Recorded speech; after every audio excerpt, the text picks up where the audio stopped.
Have you ever wondered what games you should keep or you should lose? Find out here at Purge Reviews. Here is the King of Tokyo, King of New York character pack. This is the #1 monster pack that you can get.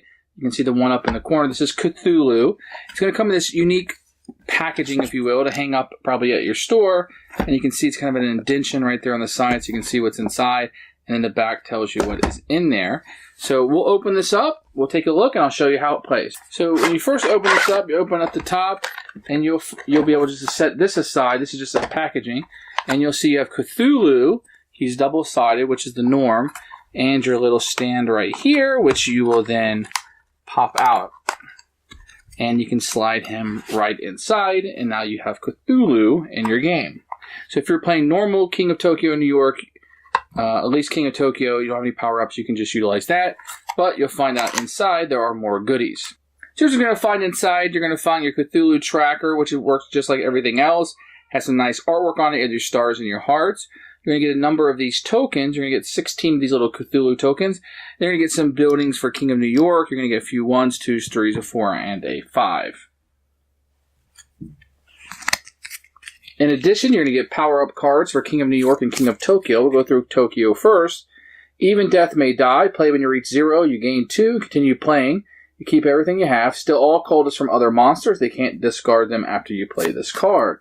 Nug Spawn. For each heart you may lose this turn. You spend 1 electric to gain it back. Instead of losing it, you can reach 12 this way. Play when you're in Tokyo. When you lose enough heart to reach 1 or 2, don't lose any hearts. All other monsters lose 2. And that is a temporary one. Permanent. At the end of your turn, gain 1 star if you are not in Tokyo. Gain 2 cultists when you play Call of Cultists. Each time another monster discards a cultist, you take it. Give a madness token to each monster you would wound.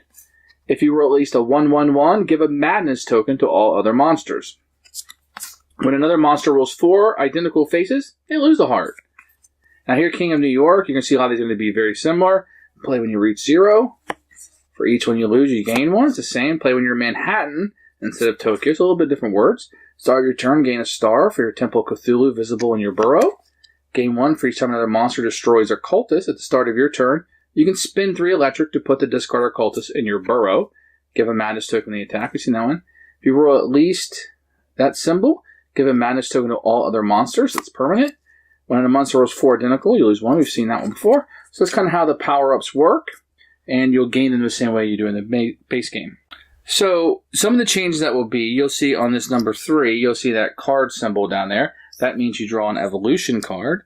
And what you'll see on the 4 and the 5 is this little time thing.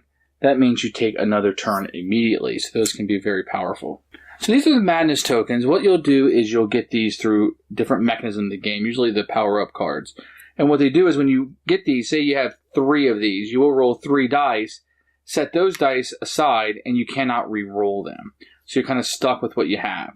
Now you can discard a madness card by using a heart to discard one of these instead of gaining more health. So it actually gives you something a little bit to do with health if you're at full capacity also. Each of these tiles are going to be double-sided. So on this side, you're going to see the cultist that you'll have.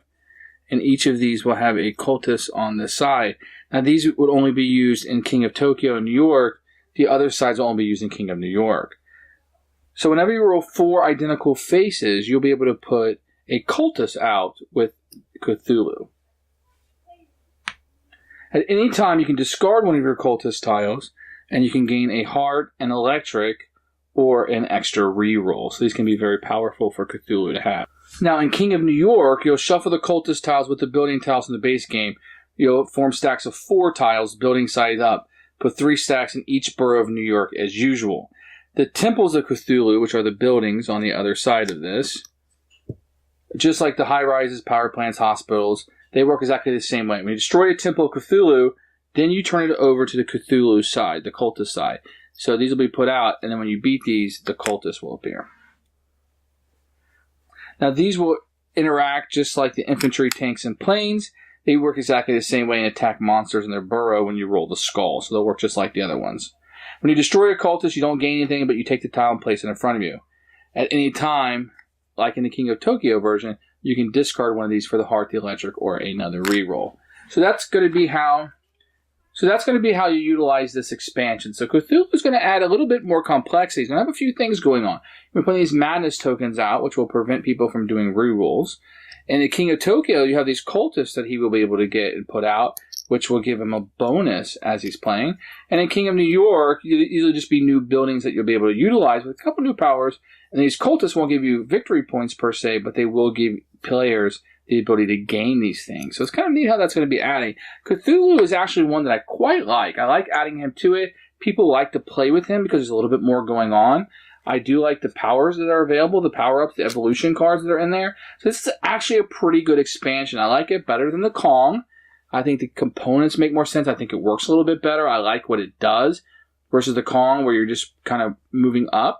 So this is one I would highly recommend, and probably the first character pack, even though it's the first one they release, it's probably the first one that I would purchase. Even if you're tired of Cthulhu everything, this is one I would definitely go after. Thanks for watching the video. I really appreciate you tuning in. If you liked it, please like it and hit that little subscribe button. That really helps out the channel, lets us know that you're getting the videos that you want. If you agreed or disagree with what I said, feel free to comment below. I'd love to hear what you have to say, and I promise that I will comment back. Thanks for watching, and everybody else, keep playing games.